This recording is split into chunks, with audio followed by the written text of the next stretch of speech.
Buen día, muy buenos días. Estamos una vez más en vivo a través de esta aplicación de Facebook, como lo solemos hacer todos los domingos, para predicar el Evangelio, ¿no? Son las 11:59 y bueno, antes de comenzar quiero presentarme. Mi nombre es Jorge Diosdado, pertenezco a la iglesia Corbalán, la cual está ubicada en la ciudad autónoma de Buenos Aires, 2559. Así que bueno, les quiero dar la bienvenida a todos los que estén conectados. Así que quiero dar comienzo a esta predicación. Y bueno, así que bueno, hermanos, que el Señor pueda hablarnos hoy. Ese es el fin, ese es el propósito, de que Dios nos pueda hablar a través de su palabra. Y a ti también, varón, a ti también, mujer, que hoy vas a tener la posibilidad de escuchar el mensaje del Evangelio. Yo le puse como título a esta predicación: Jesucristo, su persona y el valor de su muerte.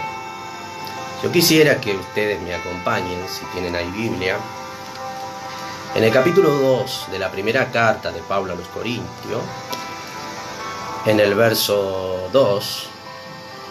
Si no tienen Biblia, yo les voy a leer. Dice el apóstol Pablo, capítulo 2, primera de Corintios, verso 2: Pues me propuse no saber entre vosotros cosa alguna, sino Jesucristo y a crucificado. El apóstol Pablo en esta porción nos habla de la importancia de su muerte y la de su obra o sacrificio en aquella cruz. En estos últimos años se hicieron muchísimas películas en cuanto a la vida de nuestro Señor Jesucristo, como ninguna se hizo en relación con otro hombre. Pero aún así, las personas no comprenden la importancia o lo importante que fue lo que hizo el Señor en esta tierra, y lo significativa que fue la tarea que Él vino a realizar. En el capítulo 2 de la segunda carta de Pedro, en el verso 2, dice un pasaje muy que de alguna manera nos describe, ¿no?, de la importancia que tuvo la persona de nuestro Señor Jesucristo en esta tierra. Dice: la piedra que desecharon los edificadores vino a ser cabeza del ángulo. O sea, la piedra que desecharon los edificadores vino a ser cabeza del ángulo. Ha sido desechada, dice, ¿no?, por su pueblo, por su nación. Ellos en ese momento no comprendieron que era la piedra angular, la piedra más importante para lo que es la obra de Dios. Ahora, ahí en Mateos, en el capítulo 22, en el verso 42, el Señor les dice a los discípulos: ¿qué pensáis del Cristo? ¿Qué pensáis del Cristo? Bueno, hoy el Señor nos quiere preguntar a todos nosotros, ¿no?, como lo hiciera en aquel momento: ¿qué pensamos del Cristo? De acuerdo a la dimensión o de la visión que nosotros tengamos de nuestro Señor Jesucristo, así también será la dimensión de nuestro compromiso en lo que es la vida cristiana. Ahora, vamos a ver su persona. Su persona. Él es la segunda persona de la Trinidad. Y él mismo reconoce su preexistencia. Leemos ahí en Juan, en el capítulo 8, en el verso 58, en el Evangelio de Juan, capítulo 8, verso 58, el Señor Jesús le dijo: de cierto os digo, antes que Abraham fuese, yo soy. Antes de que Abraham fuese, yo soy. Ahora, este pasaje, vemos que el Señor dice algo que difícilmente ellos estaban, sí entendiendo a qué se refería el Señor, pero ellos no comprendían a quién tenían delante.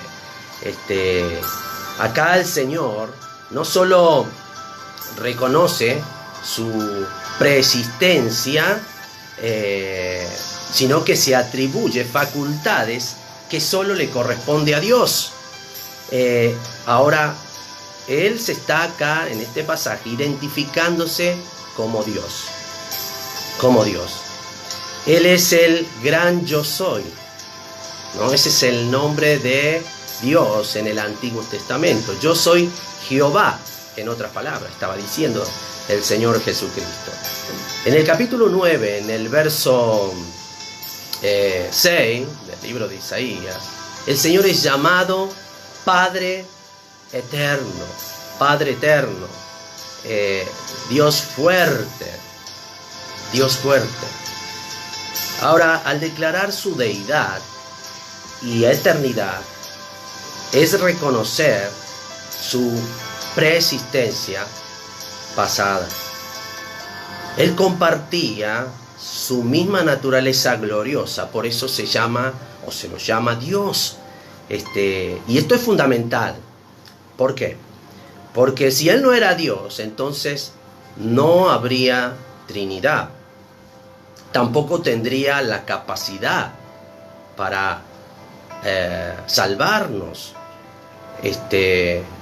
Ahí en el capítulo 1 del Evangelio de Juan, en el verso 18, en este mismo libro, el Señor nos dice: a Dios nadie le vio jamás. El unigénito Hijo, que está en el seno del Padre, Él le ha dado a conocer. A Dios nadie le vio jamás, pero el Señor Jesucristo le ha dado a conocer. Eso es lo que dice esta porción. Ahora, según Bay, esta declaración que hace el Señor, dando a conocer, significa obviamente que el Señor vino a enseñarnos al Padre. Y esa palabra significa, el término que usa el escritor en esta porción viene de la palabra, del término exégesis. En otra palabra, podríamos decir que el Señor Jesucristo es la exégesis de Dios. El Señor Jesucristo vino a mostrarnos al Padre. En una porción donde el Señor dice: yo y el Padre, uno somos. Ahora, yo quisiera que veamos el valor de su obra y lo significativa que es su obra en esta tierra, lo significativa que fue la obra de Cristo, de nuestro Señor en la tierra. Volvemos a 1 de Corintios, donde estábamos, donde comenzamos. Pablo dice, ahí en la primera carta de Corintios, en el capítulo 2, la porción que estábamos leyendo, que el Señor, que Él dice, me propuse no saber nada entre vosotros, cosa alguna, sino a Jesucristo y a este crucificado. Ahora, tristemente, como en los días de Pablo, Pablo tenía que lidiar con falsos maestros, falsos predicadores, Así también hoy, lamentablemente, estamos viendo cómo se han levantado falsos maestros, falsos predicadores, distorsionando así lo que es el Evangelio o el mensaje de la persona y obra de Cristo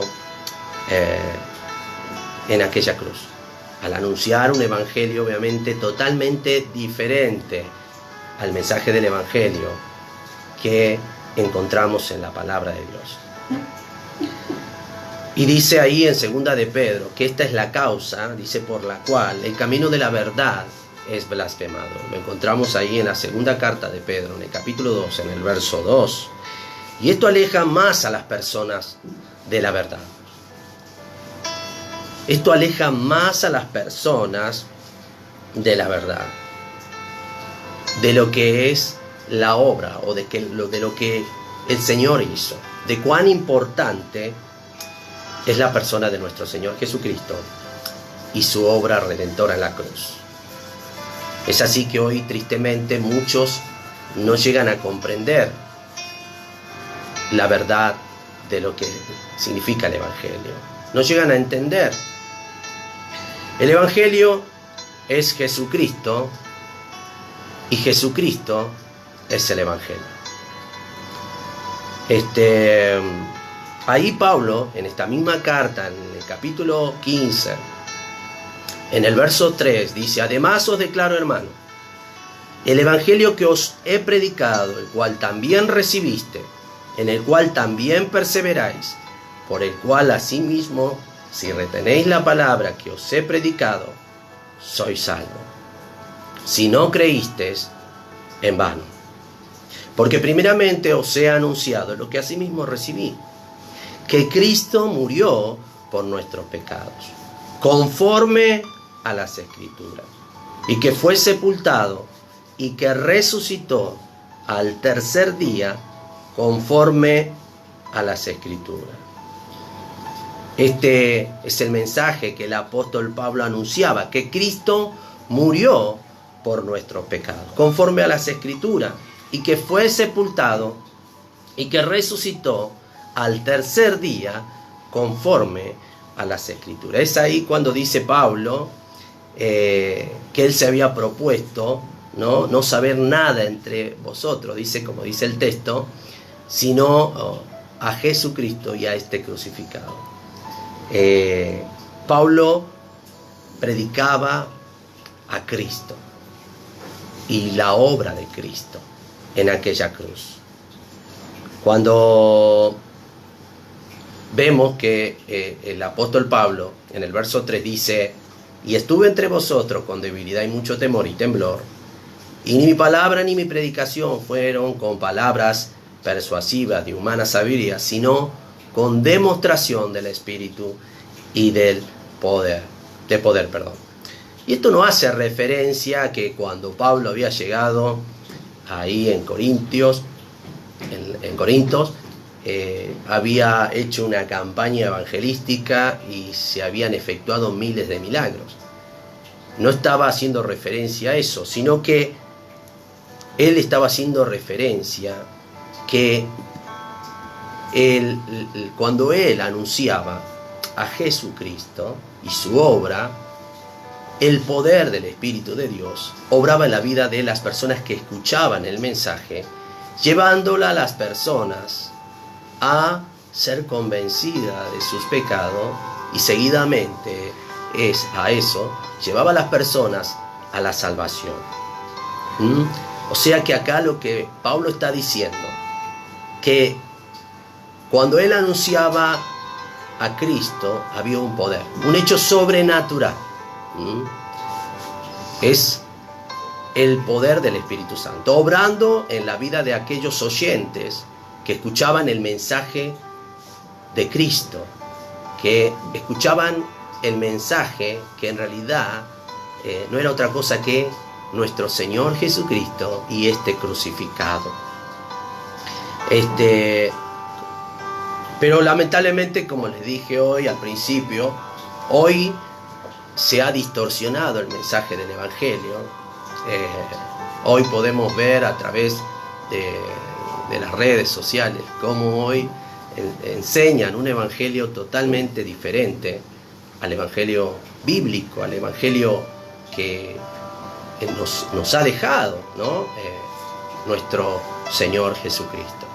Él es el evangelio, justamente, como dijimos, nuestro Señor Jesucristo. Hoy también encontramos el evangelio legalista, el evangelio legalista. Y yo, quizás muchos de ustedes, de los que me escuchan, no saben lo que es el legalismo. Y quizás aquellos que son creyentes me digan, no, yo no soy legalista. No, yo no tengo nada que ver con eso, ¿no? Pero quiero decirles que quizás muchos de nosotros podemos llegar a estar viviendo un evangelio legalista. Ahora, ¿qué es el legalismo? En forma sencilla, el legalismo es el intento de ganar el favor de Dios a través de nuestra obediencia. Ahora, aclaro, ¿no? Para que puedan entender, puede ser obedecer a la ley moral de Dios, o puede ser obedeciendo reglas de hombre. Cualquiera de las dos es legalismo. El punto clave del legalismo es que no descansa en la obra de Cristo para ser aceptado, sino que descansa en sus propios méritos o estándar morales según la persona, según lo bueno que hago. De esa manera Dios nos aceptará, para hacerlo de forma más sencilla. Y muchos inclusive buscan de hacer algo, ¿no?, para ser bendecidos por Dios. Y esto involucra también a los creyentes. Les vuelvo a repetir, para que quede claro, el punto clave del legalismo no descansa en la obra de Cristo para ser aceptado por Dios o para ser bendecido por Dios, sino que descansa en su propia conformidad o estándar de conducta previamente, obviamente, establecido. Ahora, ¿el evangelio qué hace? El evangelio nos mueve a la obediencia por el hecho de haber sido aceptado por Dios, o sea, de pura gracia. El legalismo nos dice que tenemos que obedecer para ser aceptados. En el evangelio la aceptación viene primero, la obediencia viene después. En el legalismo la obediencia viene primero para alcanzar luego la aceptación, ya sea delante de Dios o delante de los demás, o incluso delante de mí mismo. Ahora, todo gira en torno de lo que hacemos o dejamos de hacer. Si puedes cumplir las reglas, si puedes mantener el estándar de Dios, Dios me va a bendecir. Eso es legalismo. Eso es legalismo. Ahora, todo depende de ti. Eso es legalismo. Todo depende de ti, de tu obediencia, de tu esfuerzo personal, de tu compromiso con la iglesia o con el Señor, de tus propios méritos. Es por eso que precisamente el legalismo puede ser tan atractivo para algunos, porque el legalismo apela al orgullo humano. En otra palabra, quiere decir que cuando una persona es legalista, en realidad lo que está haciendo es mostrando lo orgulloso que se siente de sí mismo. Es por mi propio mérito, es por mi propio esfuerzo, es por eso que el Señor me bendice. Entonces, como les digo, tristemente el evangelio ha sido distorsionado. Lamentablemente las personas no perciben o no pueden llegar a entender de qué se trata el evangelio. También tenemos el evangelio que lo podríamos denominar, o el evangelio, en realidad eso lo leemos ahí en la carta de Pablo a los Colosenses, donde Pablo escribe una carta para poder exhortar a aquellos hermanos para que se mantuvieran firmes y no consintieran con aquellas filosofías que eran contrarias al mensaje del Evangelio. En esas enseñanzas se encontraba el ascetismo. Ahora, quizá muchos me digan, no entiendo lo que es un ascetismo. Bueno, yo les voy a explicar qué es el ascetismo. El ascetismo no es nada más ni nada menos, para hacerlo más sencillo. Quizás muchos de los que me escuchan, y quizás algunos me digan, yo no soy asceta, pero la verdad que aún aquellos que se dicen ser cristianos, sin darse cuenta, pueden estar involucrados en este tipo de enseñanzas o filosofías. La persona, les voy a explicar lo que es el ascetismo. La persona se inflige dolor para ser aceptado por Dios. Personas que someten su cuerpo a largas horas de ayuno sin ingerir alimentos, pensando así ganar el favor de Dios o la bendición de Dios, como dijimos.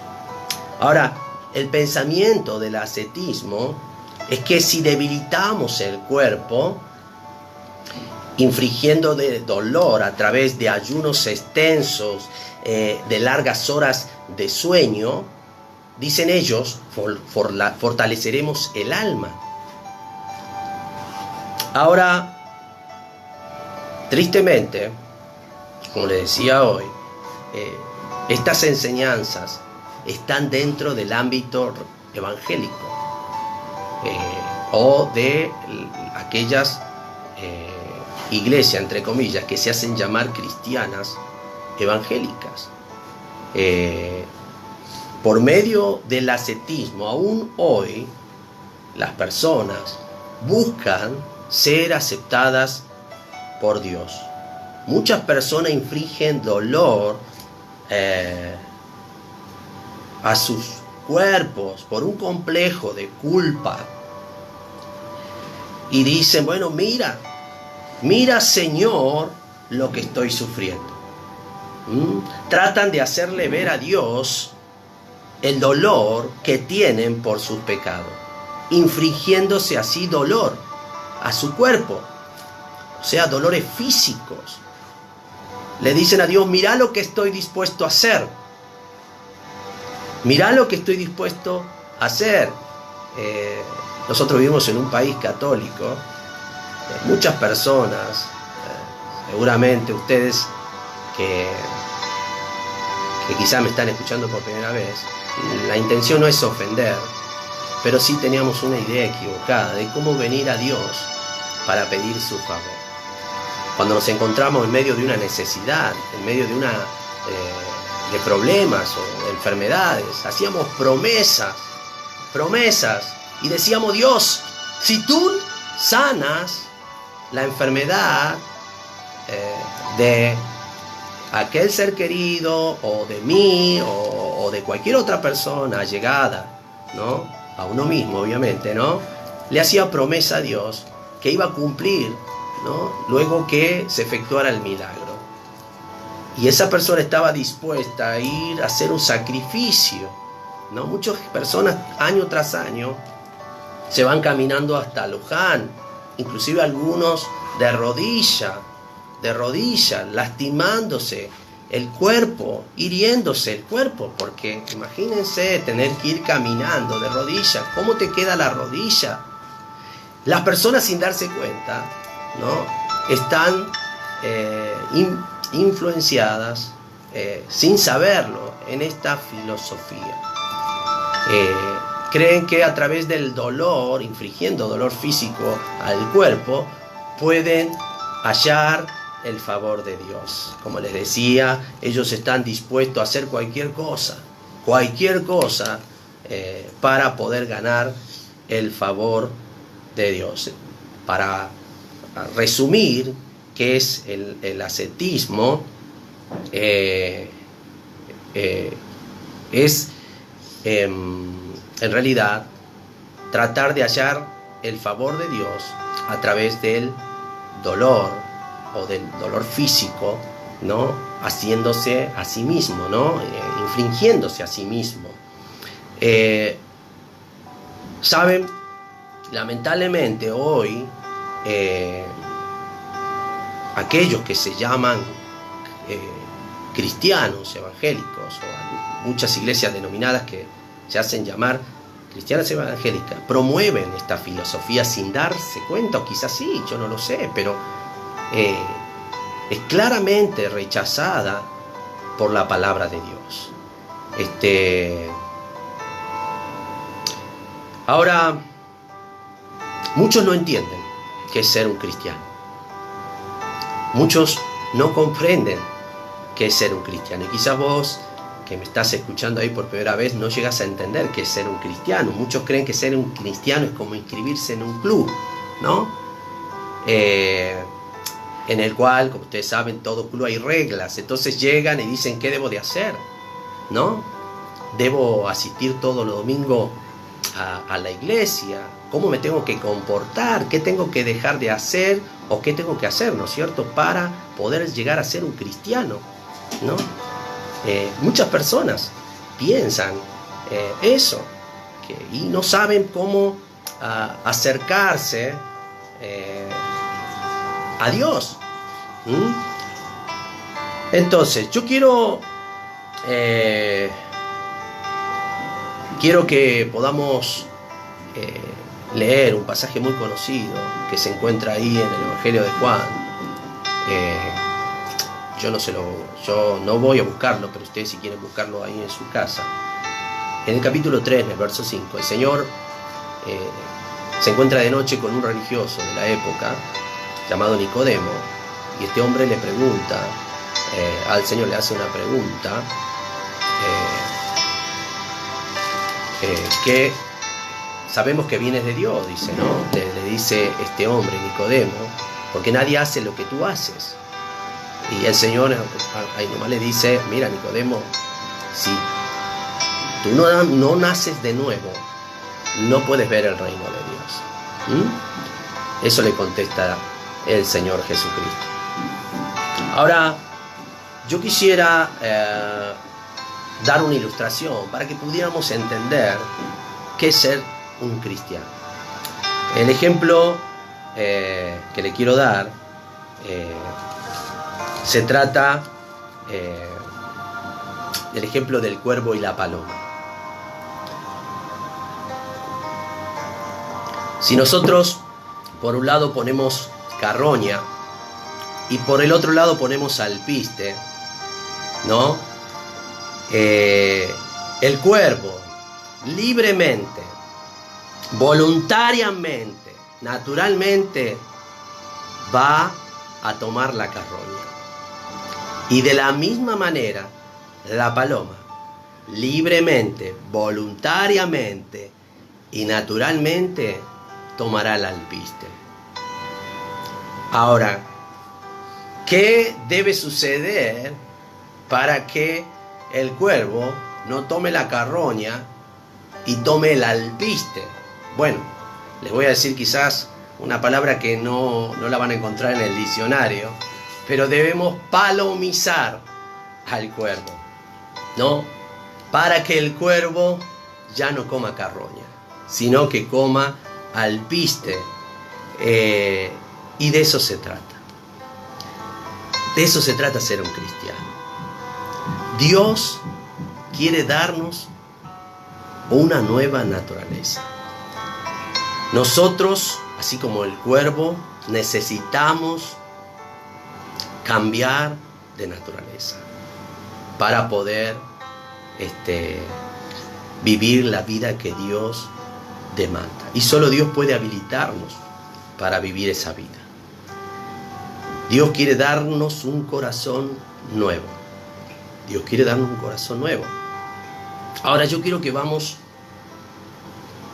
al valor de su muerte. Al valor de su muerte.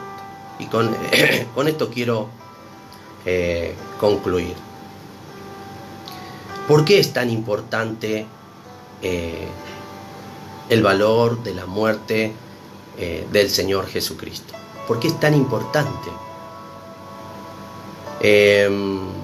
¿Saben? La Biblia dice que desde el día en que Adán pecó, dice, el pecado entró en el mundo y por el pecado la muerte, y así la muerte pasó a todos los hombres, por cuantos todos pecaron. Eso lo hallamos ahí en Romanos 5:12. Todos hemos pecado. El pecado violenta la santidad de Dios. Violenta la santidad de Dios. Estamos delante de un Dios santo. Y la Biblia dice que Él no tomará por inocente al culpable. No tomará por inocente al culpable. Él es un Dios justo. Un Dios justo. Ahora, nosotros venimos a este mundo con una naturaleza pecaminosa. Como dice, venimos dañados de fábrica. Somos enemigos de Dios. No tenemos ni el poder ni la capacidad para vivir la vida que Dios desea que vivamos. No podemos vivirla. Mucha gente se pone meta en la vida tratando de cambiar la realidad en la que vive o lo que hace. Muchas personas piensan y dicen, bueno, yo si quiero cambiar, cambio. Lamentablemente, el ser humano no puede cambiar. No puede cambiar por sí solo. Como les dije, el ejemplo del cuervo. El cuervo, mientras tenga naturaleza de cuervo, seguirá comiendo carroña. De la misma manera, el hombre, si sigue dominado y controlado por la misma naturaleza con la que nació, seguirá viviendo la vida que vive. Es por esa razón que lamentablemente, tristemente, vemos tanto dolor en el mundo. Tanto dolor en el mundo. Cuántos hogares destruidos a causa del pecado. Personas que mueren a causa de su propio pecado. Si hoy el mundo está como está, es porque lamentablemente el hombre vive controlado por esa naturaleza. Yo quisiera hoy que pudieras entender lo que es el cristianismo, que pudieras entender y comprender el mensaje que es único. No hay 2 o 3 mensajes, es único, hay un solo mensaje, el mensaje verdadero del Evangelio, el único que puede cambiar el curso de tu vida. Quizás hoy, a ti, varón que me escuchas, quizás hoy, mujer que me escuchas, te estás preguntando cómo puedo hacer para vivir otra vida. Inclusive te sentís miserable, odias la vida que vivís, pero no podés cambiar la realidad en la que estás viviendo. Quiero decirte que Dios hoy te está hablando y te está mostrando el camino. Jesucristo es el camino. Jesucristo es la verdad y la vida. Nada, dice, Él es el camino, la verdad y la vida. Solo Jesucristo puede llevarnos al Padre. Es difícil a veces de asimilar estas cosas, de comprender de que para acercarnos a Dios no debemos hacer, sino debemos creer, para que luego Dios nos pueda habilitar para que podamos hacer. Es al revés, es contraintuitivo el Evangelio. Nosotros en nuestra mente natural pensamos y decimos, bueno, si me porto bien, Dios va a escucharme y me va a ayudar. Y quiero decirte que no es así. No se trata de que te portes bien para que Dios te escuche o te bendiga. Primero debes creer. Primero es creer y luego viene, como decíamos al principio, la obediencia. La obediencia. Por esa razón hay muchos que no llegan a vivir la vida cristiana de la manera bíblica. ¿Por qué? Porque muchos están influenciados por este tipo de filosofía, como dijimos al principio. Muchos están influenciados por diferentes tipos de mensajes. Escuchamos el mensaje hoy muy popular, el mensaje de la prosperidad, el mensaje de la sanidad, el mensaje de que si tú vienes y te acercas a Dios, ¿no?, vas a prosperar económicamente, te va a ir mejor económicamente. Yo le llamo eso el evangelio de la conveniencia. Yo le llamo eso el evangelio de la conveniencia, porque en realidad cuando nos acercamos a Dios solo estamos pensando en que nos va a ir bien económicamente. Ese es un evangelio totalmente equivocado. No es el evangelio de la Biblia. Por esa razón, la gente que está hoy involucrada en este tipo de iglesia no pueden llegar a comprender, ¿no?, lo que es el evangelio. Y viven en esclavitud. Viven en esclavitud, sin disfrutar la vida cristiana. La Biblia claramente dice, por gracia sois salvos por medio de la fe, y esto no es de vosotros, pues es don de Dios. Pues es don de Dios. Pablo, cuando le escribe a los romanos en el capítulo 3, en el verso 27, hace una pregunta el apóstol Pablo y dice, ¿dónde queda la jactancia? La jactancia queda excluida. ¿Por cuál obra? ¿Por las obras de la ley o por la ley de la fe? Pablo dice que la jactancia del hombre, el orgullo del hombre, en el cristianismo queda excluida. ¿Por qué?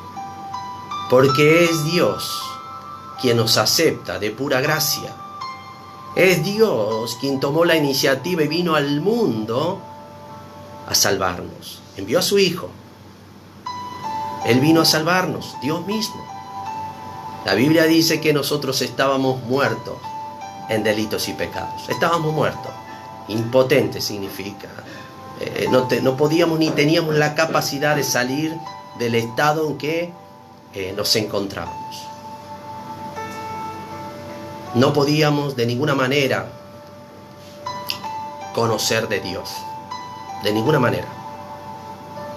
Y esa es la razón por la cual estás viviendo de la manera que vivís. Porque no conoces a Dios. Solo Él hoy te puede habilitar. Solo Él puede habilitarte para que puedas conocerle. Y es a través de la persona de su Hijo, nuestro Señor Jesucristo. Escúcheme, no quiero quizás me malinterpreten en algunas cosas, porque muchos piensan y dicen, bueno, el evangelio es por pura fe y por gracia, entonces no es por obra, entonces yo puedo vivir la vida como quiero y simplemente debo creer simplemente y vivir la vida como a mí se me plazca. Y la verdad que eso no es el evangelio. Pablo dice ahí en el capítulo 3 de la carta a los Colosenses, si habéis muerto con Cristo, buscad las cosas de arriba. Si habéis resucitado con Cristo, buscad las cosas de arriba, donde está Cristo sentado a la diestra de Dios. Y luego dice, haced morir pues lo terrenal en vosotros. O sea, claramente la Biblia habla de que Dios, luego de habilitarnos a nosotros, dándonos una nueva vida, dándonos una nueva naturaleza por la fe en su Hijo, nosotros podemos vivir a partir de ese momento una nueva vida.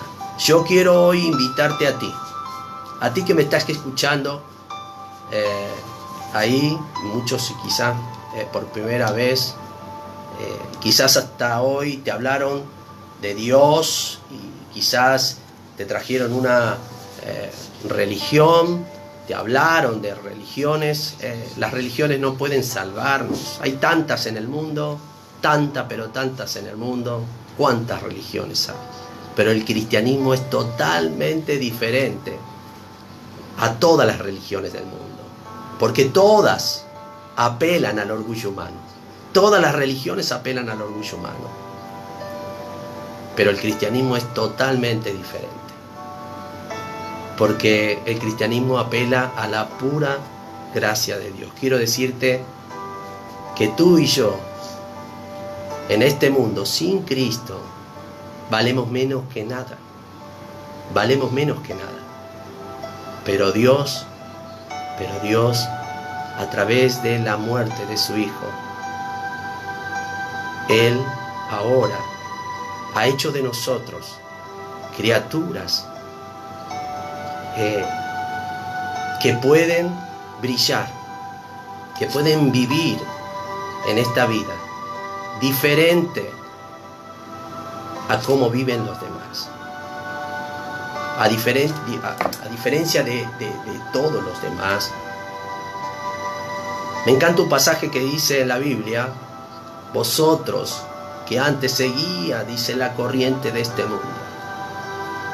El mundo este va en otra dirección, contraria a la voluntad de Dios. Contraria a la voluntad de Dios. Pero Dios quiere que nosotros ahora podamos recibirle a Él, creer en lo que Jesucristo hizo en la cruz, para poder así nosotros vivir en este mundo, escuchen bien, para la gloria de Dios. Porque ¿saben? El peor pecado que el hombre puede cometer, el peor de los pecados que el hombre puede cometer en esta tierra, no es el asesinato, no es las violaciones. El peor pecado que el hombre puede cometer en esta tierra es vivir en este mundo, pasar por este mundo y no vivirlo para la gloria de Dios. Porque dice que todas las cosas, dice ahí en Colosenses, todas las cosas, dice en Colosenses capítulo 1, fueron creadas por Él y para Él. Todo lo que hay en este mundo le pertenece, nosotros le pertenecemos. Y si en este mundo no vives para la gloria de Dios, quiero decirte que estás cometiendo un pecado terrible, terrible. Así que, querido amigo, quiero finalizar alentándote a ti, que estás ahí escuchándome, a tomar una decisión. Una decisión que hoy va a cambiar tu vida. Hoy puede cambiar tu vida. Simplemente debes creer, no en una religión, sino en una persona que dice la Biblia que murió, pero al tercer día resucitó. Ese es nuestro Señor Jesucristo. Está sentado a la diestra de Dios, está vivo. El cristianismo no sigue a una persona muerta, sino a alguien que está vivo y que puede cambiar la historia de la persona que la recibe. Así que te invito a que hagas una oración conmigo a donde estés, y que si sos sincero en tu oración, quiero decirte que Dios hoy te dará una nueva vida y te habilitará para que tú puedas vivir en este mundo para su gloria. Y te puedo asegurar que tú te sentirás completo, completo. No buscarás más saciar tu sed, esa sed del alma, ¿no?, en cosas que se deshacen con el uso, dice, ¿no?, temporales. Así que cierra los ojos ahí a donde estás y quiero hacer una oración por ti. Querido Padre Celestial, quiero darte las gracias. Te agradezco, Señor, por la persona que está ahí escuchando el mensaje del Evangelio. Señor, tristemente hoy tan distorsionado, tan mal predicado en cuanto a lo que tu palabra nos dice. Pero, Señor, aún así confiamos en que tú tienes el control, en que tú, Señor, obras, Señor, a través de tu palabra. Señor, quiero pedirte por aquella mujer, aquel joven, aquel varón, Señor, que está en este momento ahí, en su casa, cansado de vivir la vida que vive, cansado de hacer lo que hace. Señor, hoy ha entendido de que él necesita un cambio de corazón, un cambio de naturaleza. Querido Dios, te ruego que puedas obrar en su vida y en su corazón. Señor, que tu Santo Espíritu traiga convicción de pecado, de justicia y de juicio. Y que esa persona hoy pueda tomar la decisión de acercarse a Cristo, Padre, para que su vida sea transformada. Señor, quiero pedirte que bendigas a aquel que está pasando por tristeza o dolor, aquel que está haciendo la oración con lágrimas en sus ojos, no sintiendo lástima de sí mismo, sino cansado de vivir la vida que vive, una vida depravada, pecaminosa. Señor, y con lágrimas procura, Señor, que tú le puedas salvar. Señor, salva a aquel joven, aquella mujer, Padre, aquella persona que hoy, Señor, ha entendido el Evangelio, ha entendido que no se trata de una religión, que no se trata, Señor, de hacer ciertas cosas, sino de creer simplemente. Todo aquel que en mí cree será salvo. Dice, todo aquel que en mí cree tendrá vida eterna. ¡Qué maravilloso! Padre, te doy gracias. Muchísimas gracias te doy, Señor, en el nombre de Jesús. Querido amigo, si hiciste esta oración, la Biblia dice que si alguno está en Cristo, de modo que si alguno está en Cristo, nueva criatura es. Las cosas viejas pasaron. He aquí, todas son hechas nuevas. Dios hoy te ha dado un nuevo día, vamos a decir, por así decir, un nuevo presente, y a la vez te está dando un futuro glorioso. Algún día vamos a poder estar disfrutando para siempre de su persona. Así que, querido amigo, que quizás hiciste la oración, quiero alentarte a que tomes tiempo en la lectura de la palabra de Dios, que puedas orar, porque si has hecho la oración, quiero decirte que a partir de hoy, dice la Biblia en Juan 1:12, que a los que creen, a los que le reciben, dice, le dio potestad de ser hechos hijos de Dios. O sea, hoy eres un hijo de Dios y puedes acercarte con total confianza al Padre y Él te escuchará. Él te escuchará porque tú eres hijo hoy por la fe en su Hijo Jesucristo. Que el Señor te bendiga.